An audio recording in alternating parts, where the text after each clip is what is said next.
Hello and welcome back to my channel learner and informer. This is Pronoy. तो आज से हम लोग स्टार्ट करेंगे क्या पीजीसीआईएल नॉर्थ रीजियन का जो एग्जाम हुआ था 17/12/2020 को, उसी का आज हम लोग डिस्कस करेंगे पार्ट वन। मतलब पार्ट वन में क्या करेंगे, जो टेक्निकल का टोटल 120 क्वेश्चन आया था उस क्वेश्चन का आज पहला जो 30 क्वेश्चन है मेरा पास जो सेट है उसी सेट का जो पहला 30 क्वेश्चन है वो डिस्कस करेंगे आज। और रिमेनिंग जो 90 क्वेश्चन वो आपका नेक्स्ट 3 वीडियो में आएगा। ठीक है, तो चलिए वीडियो को स्टार्ट करते हैं।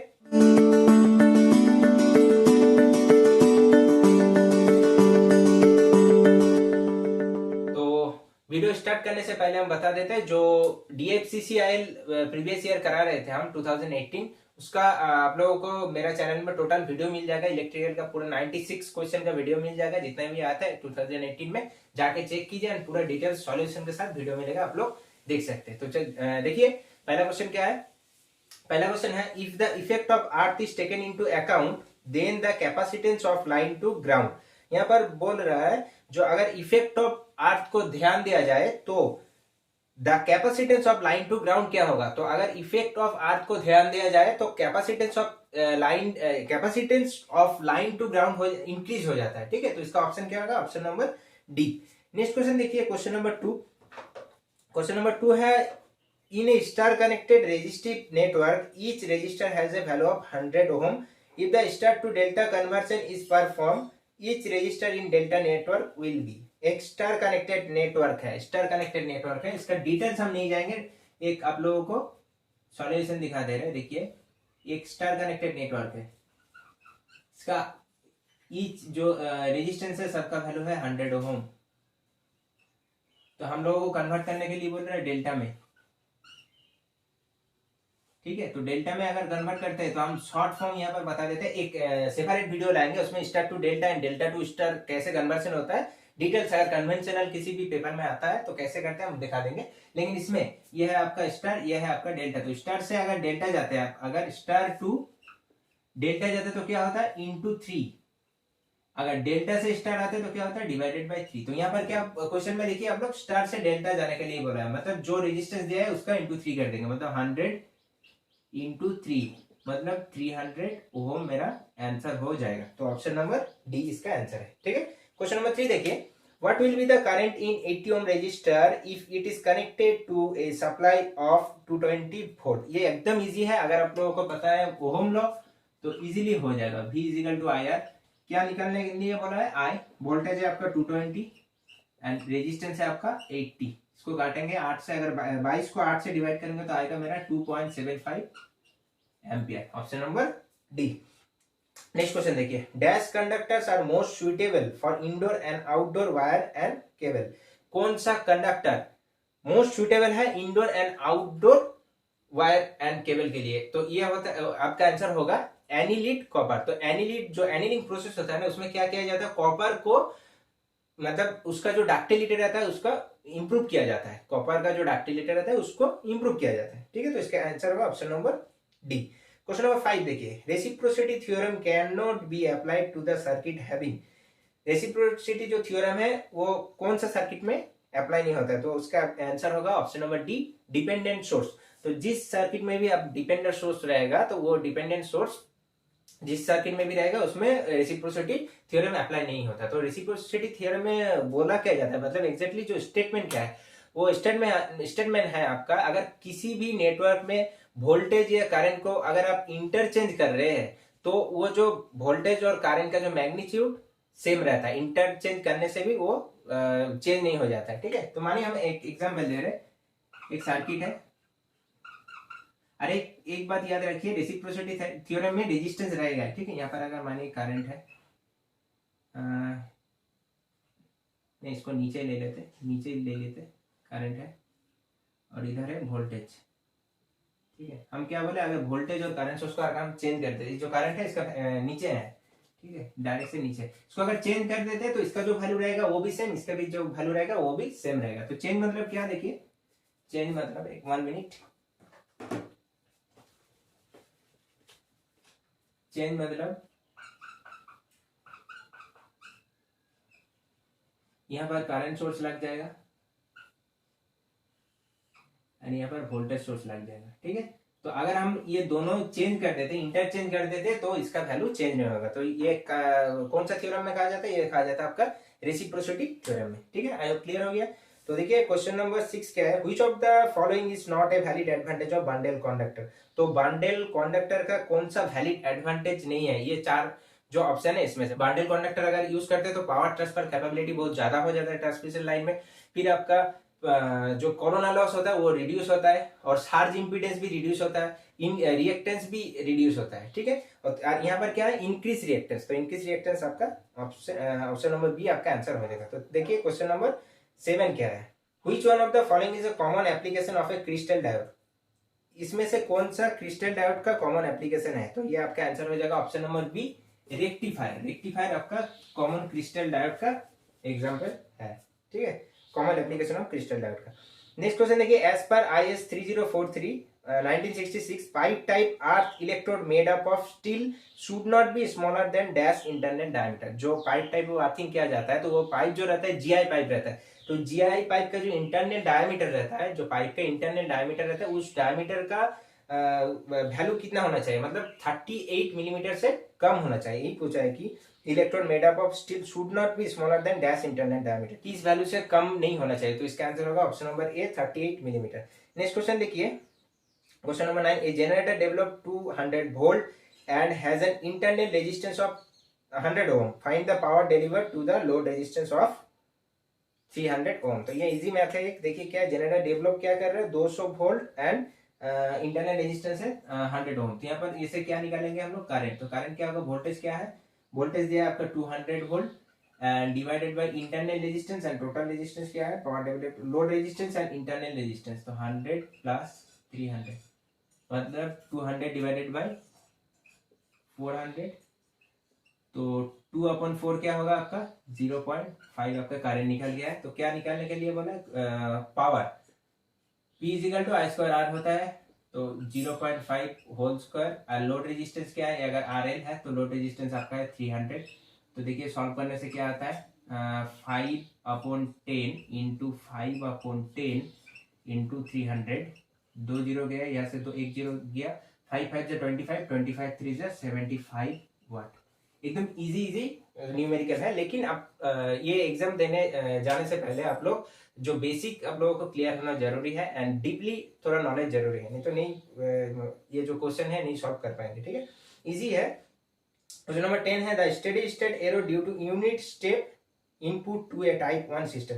तो unit step input type 1 system के लिए क्या होता है, 0 होता है। तो टाइप 1 सिस्टम के लिए भी 0 होता है, टाइप 2 सिस्टम 2 के लिए भी 0 होता है, एंड टाइप 0 के सिस्टम के लिए होता है 1/1 प्लस KP। ठीक है, ये अगर आप लोग कंट्रोल सिस्टम करेंगे तो इसमें आपका क्लियर हो जाएगा। जो अलग अलग जो यूनिट स्टेप फंक्शन होता है, यूनिट स्टेप होता है, यूनिट आपका रैंप होता है, फिर यूनिट पैराबोलिक होता है, यूनिट इम्पल्स होता है। ठीक है, तो देखिए क्वेश्चन नंबर 11 क्या है, क्वेश्चन नंबर 11 है, the SI derived unit for conductance. तो कंडक्टेंस का SI यूनिट बच्चा जानता है क्या होता है, siemens, option number B. Next question number 12, for a specific wiring in a building the full load current is 10 ampere. एक specific wiring in a building, full load current दिया है आपका 10 ampere, what will be the maximum permissible leakage current. तो ये आपका maximum permissible leakage current निकालने के लिए जो फॉर्मूला है क्या होता है, IFL मतलब I फुल लोड इंटू 1/5000। तो यहाँ पर फुल लोड का वैल्यू क्या है, लीकेज करंट निकालने के लिए जो फॉर्मूला है I लीकेज। ठीक है, लीकेज करंट निकालने के तो फुल लोड क्या है 10 इंटू 1/5000, 1 जीरो गया यहाँ 1 जीरो गया, मतलब क्या होगा 1/500, 0.002 एम्पियर। तो ऑप्शन नंबर क्या होगा 0.002 एम्पियर, ऑप्शन नंबर ए इसका आंसर हो जाएगा। तो ये फॉर्मूला आप लोग याद रखिए, ये आता है, ये मैक्सिमम एग्जाम में आता है ये जो क्वेश्चन है। ठीक है, तो नेक्स्ट क्वेश्चन देखिए, चलिए क्वेश्चन नंबर 13 है, which of the following is not a part of brushless excitation scheme used for synchronous machine. तो यहाँ पर ऑप्शन क्या क्या है, ऑप्शन क्वेश्चन में ही आंसर है, क्योंकि देखिए ऑप्शन है main exciter, 3 phase alternator, brushless pilot exciter. तो ब्रासलेस एक्साइटेशन मतलब ब्रास तो नहीं होना चाहिए, तो ऑप्शन क्या होगा, ऑप्शन नंबर सी। ठीक है, नेक्स्ट देखिए, a sinusoid is expressed as 5 sin 4/t - 60 degree. ठीक है, तो क्या पूछा है यहाँ पर, फाइंड द फ्रीक्वेंसी। तो फ्रीक्वेंसी हम लोग कैसे निकालते हैं, देखिए एक इक्वेशन तो दिया है, इजी है, हो जाएगा। 5 sign 4 pi T minus 60 degree, 5 sign 4 pi T minus 60 degree. तो क्या पूछा है, फ्रीक्वेंसी। तो क्या होता है ये वाला ओमेगा इंटू टी, तो ओमेगा बराबर क्या है 4 पाई, ओमेगा ओमेगा को क्या लिख सकते हैं हम लोग 2 पाई एफ इक्वल्स टू 4 पाई, पाई पाई चला गया, 2 से इसको काटेंगे तो 2, तो फ्रीक्वेंसी मेरा आ गया 2 hertz. This is the very easy math. Okay, so option number B इसका आंसर हो गया। क्वेश्चन नंबर 15 देखिए, determine the ratio of weight of copper in an auto transformer and a two winding transformer if the transformation ratio is 3। तो ये एक direct formula होता है, formula हम लिख दे रहे हैं, आप लोग याद रखिएगा जरूर। Ratio of weight of copper in the ratio of transformer, इसका फॉर्मूला होता है 1 माइनस 1 अपॉन ए क्या होता है ट्रांसफॉर्मेशन रेशियो, तो ए का वैल्यू क्या है 3, तो 3 1 से 3 माइनस 1 2/3, तो इसका आंसर क्या होगा ऑप्शन नंबर ए। ठीक है, क्वेश्चन नंबर 16 देखिए, the ripple factor of A half wave rectifier. तो हाफ वेव रेक्टिफायर का रिपल फैक्टर क्या होता है, हाफ वेव क्या होता है आपका 1.21, हाफ वेव क्या होता है एन, यहाँ पर आंसर क्या होगा ऑप्शन नंबर ए। ठीक है, और फुल वेव का क्या होता है, फुल वेव का आपका होता है 0.48, लेकिन इसका जो आंसर की है, आंसर की में 0.48 आंसर है, लेकिन आंसर होगा 1.21, हाफ वेव में 1.21 होता है रिपल फैक्टर है। ठीक है, तो कभी भी हम ये डिटेल्स करा के दिखा देंगे कहाँ से आता है। ठीक है, क्वेश्चन नंबर 17 देखिए, what will be the magnetomotive force in A coil having 250 turns and carrying a current of 10 ampere. तो एमएमएफ पूछा है, तो एमएमएफ कहाँ से कैसे निकालेंगे, देखिए एमएमएफ इक्वल्स टू क्या होता है, magnetomotive force equals to number of turns into current. तो नंबर ऑफ टर्न्स क्या होगा, नंबर ऑफ टर्न्स है आपका 250, करंट आपका है 10, तो आंसर आपका निकल जाएगा 2500 ampere into turn.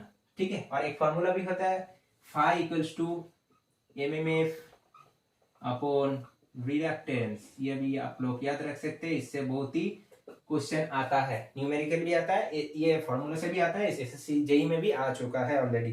Question number 18 देखिए, according to voltage the cable for operating voltage up to 33,000 volt are called.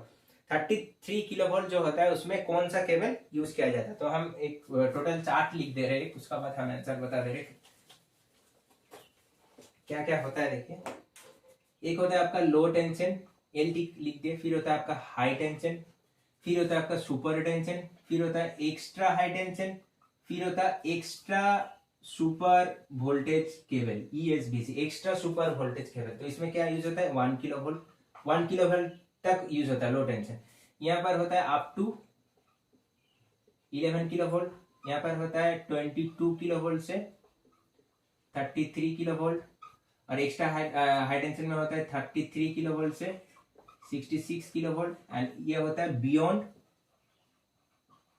132 kilovolt. तो इसका यहाँ पर क्या पूछा है 33,000, तो 33,000 किसका बीच में आ रहा है 33,000 इसके यहाँ तक आ रहा है, मतलब इसका आंसर होगा सुपर टेंशन। तो ऑप्शन नंबर डी इसका आंसर। क्वेश्चन नंबर 19 देखिए, if two coils are magnetically coupled and if the inter flux produced by one coil is link with another coil. अगर दो कॉइल मैग्नेटिकली कपल्ड रहता है तो एक coil में जो फ्लक्स प्रोड्यूस हो रहा है वो फ्लक्स दूसरा कॉइल को क्या कर रहा है, दूसरा कॉइल को, अगर मानिए यहाँ पर एक कॉइल है,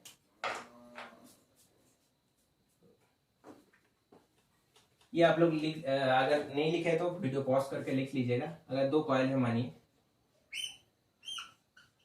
ठीक है, तो यहाँ पर जो फ्लक्स प्रोड्यूस हो रहा है, एक कॉइल में अगर फ्लक्स प्रोड्यूस हो रहा है तो ये जो फ्लक्स इसको भी लिंक कर रहा है, दूसरा जो कॉइल है कॉइल 1 है, ये कॉइल 2 है, दूसरा कॉइल को भी लिंक कर रहा है।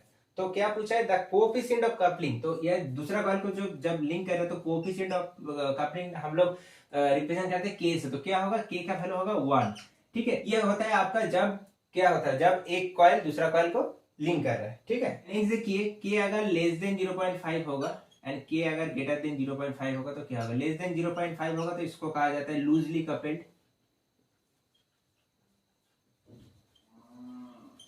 और इसको कहा जाता है टाइटली कपल्ड, और इसको कहा जाता है मैग्नेटिकली कपल्ड। तो आज क्लियर हो गया, ये दोनों से भी क्वेश्चन आ सकता है इन फ्यूचर, कोई भी ठीक नहीं है तो इसीलिए हम बता दिए दो। ठीक है, question number 20, which of the following is not correct for an open loop control system. Open loop control system के लिए कौन सा करेक्ट नहीं है, तो इसका आंसर क्या होगा, देखिए इसका आंसर होगा ओपन लूप कंट्रोल सिस्टम जो होता है उसमें फीडबैक सिस्टम नहीं रहता है, तो इसका आंसर होगा ऑप्शन नंबर सी। मतलब ओपन लूप सिस्टम कैसे होता है, देखिए ओपन लूप सिस्टम,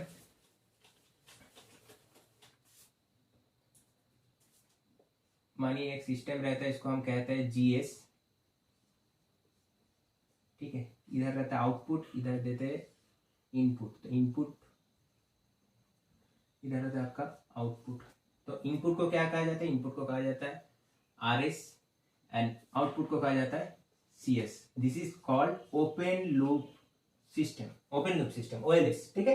अगर यहाँ पर फीडबैक दे देते हैं, अगर देखिए यहाँ पर तो as a feedback system open loop system में नहीं होता है। अगर यहाँ से हम लोग फीडबैक दे देते हैं, यहाँ पर मानिए एक कॉम्पेरेटर रहता है या समर भी बोल सकते हैं ऐसे करके, ठीक है। अगर फीडबैक दे देते हैं ना यहाँ पर, तो इसको कहा जाता है क्या, एचएस। तो ये फीडबैक अगर जब दे दिए तब ये हो जाएगा आपका closed loop system. I hope समझ में आ गया। ऐसे होता है आपका कंट्रोल सिस्टम का जो open loop and closed loop. लेकिन और भी डिटेल्स है, वो तो अभी फिलहाल नहीं जाएंगे। देखिए question number 21, A lighting discharge between cloud during a thunderstorm is 30 coulomb, the time of the discharge is 10 millisecond, so determine the average lighting current. Formula आप लोगों को पता है, इजी है। क्वेश्चन थोड़ा लंबा है। Q is equal to IT, निकालना क्या है, निकालना है आप लोगों को करंट। करंट अगर निकाले, Q क्या है, Q है आपका 30, टाइम लग रहा है 10, तो क्या होगा 3 किलो एम्पियर आपका आंसर हो जाएगा। तो आंसर क्या होगा, option number B. Question number 22 देखिए, the SI unit of permeability is. तो एसआई यूनिट क्या होता है परमीएबिलिटी का, एसआई यूनिट होता है henry per metre, SI unit of permeability. Question number 23 देखिए, क्वेश्चन नंबर 23 है, if the collector current changes from 2 milliampere to 3 milliampere in the transistor when collector emitter voltage is increased from 2 volt to 10 volt, what is the output resistance। तो ये क्या होता है, change in voltage upon change in current. तो change in voltage upon change in current करेंगे तो answer क्या आएगा, change in voltage upon change in, ये डेल है, change in current equals to output resistance. तो चेंज इन वोल्टेज क्या है, देखिए वोल्टेज है 2 वोल्ट टू 10 वोल्ट, मतलब 2 से 10 हो रहा है, मतलब V2 माइनस V1 क्या होगा 10 माइनस 2। और चेंज इन करंट क्या है, चेंज इन करंट देखिए 2 milli ampere to 3 milli ampere, मतलब 3 माइनस 2, ये है आपका मिली एम्पियर में, ठीक है। तो क्या होगा आपका 8 डिवाइडेड बाई 1 मिली एम्पियर को अगर एम्पियर में करेंगे तो 10 टू द पावर माइनस 3, तो इसको अगर ऊपर में लेके जाएंगे तो क्या होगा 8 किलो ओम, मेरा आंसर होगा ऑप्शन नंबर डी, ठीक है। क्वेश्चन नंबर 24 देखिए, क्वेश्चन नंबर 24 क्या है, क्वेश्चन नंबर 24 है, ए रेजिस्टेंस मेजर्ड रीडिंग इज 68.0 ओम। देखिए एक रेजिस्टेंस मेजर कर रहे हैं 68.0 ओम, ठीक है।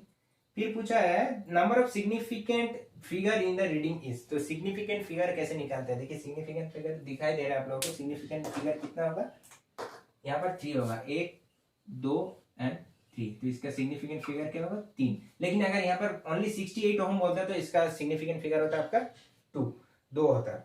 तो question number 25, two coils having self inductance of 5 henry and 4 henry respectively are magnetically coupled, find the coefficient of coupling if the mutual inductance between the coil is 2.5 henry. तो यहाँ पर आप लोगों को फॉर्मूला पता है, क्या होता है formula, m is equal to k into root over of L1 and L2। तो क्या निकालने के लिए बोला है, यहाँ पर निकालने के लिए बोला है आप लोगों को कोएफिशिएंट ऑफ कपलिंग मतलब k। तो m का वैल्यू क्या है, m का वैल्यू है 2.5 divided by L1, root over of L1 L2 करेंगे तो क्या होगा, L1 है आपका 5 एंड L2 है आपका 4, मतलब 20। तो दोनों का अगर कैलकुलेशन करेंगे तो आंसर आपका आएगा ऑप्शन नंबर बी, 0.56 आपका हो जाएगा coefficient of coupling, option number B. Clear. Question number 26 देखिए, street lighting is an example of. Street lighting इसमें से किसका एग्जांपल होगा, तो ये होता है आपका म्युनिसिपल लोड। स्ट्रीट लाइटिंग इसका एग्जांपल होता है। नेक्स्ट देखिए, the colour of sodium vapour discharge lamp. तो जो सोडियम वेपर डिस्चार्ज लैंप होता है उसका कलर क्या होता है, उसका कलर होता है yellow, option number B. Question number 28 क्या है, क्वेश्चन नंबर 28 है, demand factor is defined as. तो डिमांड फैक्टर को क्या कहा जाता है, डिमांड फैक्टर, डाइवर्सिटी फैक्टर नहीं, ये डिमांड फैक्टर। डिमांड फैक्टर आपका होता है maximum demand upon connected load, ये आपका आंसर ऑप्शन नंबर सी हो जाएगा, maximum demand upon connected load. Question number 29 क्या है, peak value of fundamental component of MMA produced by 1 N-ton coil carrying 1 ampere current is। तो जो fundamental component होता है एमएमएफ प्रोड्यूस के लिए, तो एन टन कॉइल अगर कैरी कर रहा है 1 एम्पियर, तो इसका फॉर्मूला क्या हो जाता है, इसका हो जाता है आपका 2/π इंटू एन। क्या होता है 2/π into N. Option number D इसका करेक्ट आंसर होगा।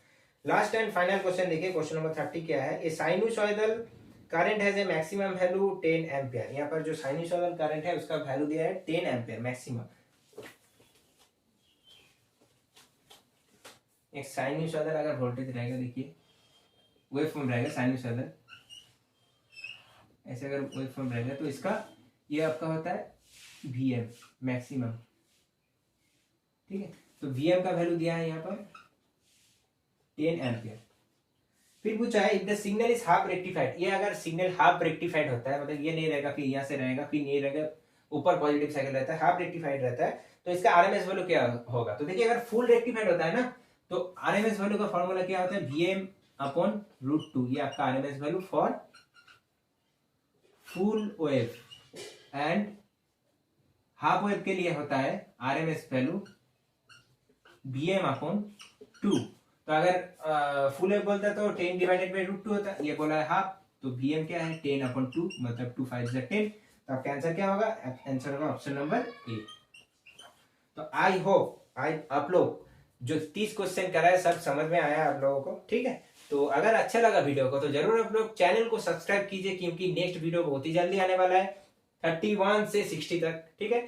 फिर आपका नेक्स्ट भी जो कुछ टॉपिक हम बोले स्टार डेल्टा कन्वर्शन जैसे टॉपिक है, वो ऐसे करके हम लोग टॉपिक भी लेके आएंगे और प्रीवियस ईयर कराते रहेंगे, ठीक है।